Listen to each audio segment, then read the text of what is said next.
Sebab tu tanda kita cinta dan kasih pada ibu bapa, kita sendiri jaga diri kita.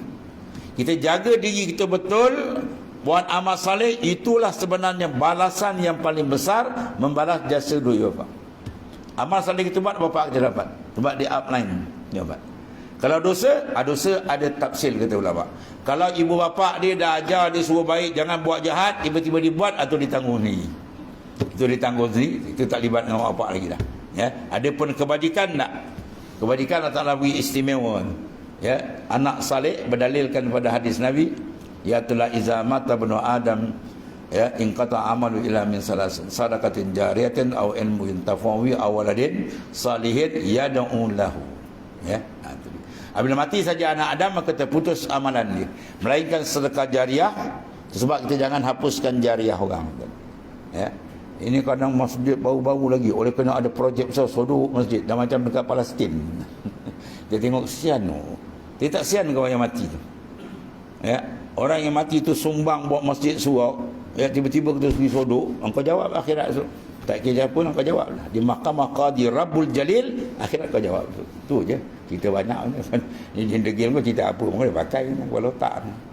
Ya.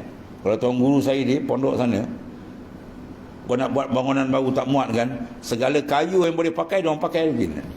Ya, dia gunturkan yang mana baik semua dia ambil balik, ambil. Yang mana dana ni tak boleh pakai dia buang. Ada selit lah, telah jadi bendul ke, jadi apa ke ejah lah. Biar jariah orang tu.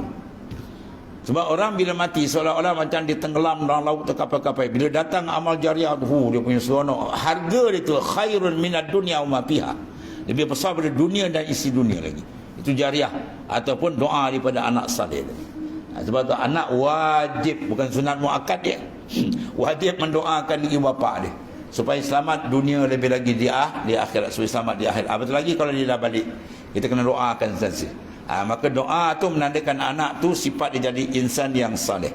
Kalau dia beramal, dia tak doa ibu bapa dia tu, dia tak jadi anak yang saleh. Itu besarnya ada apa?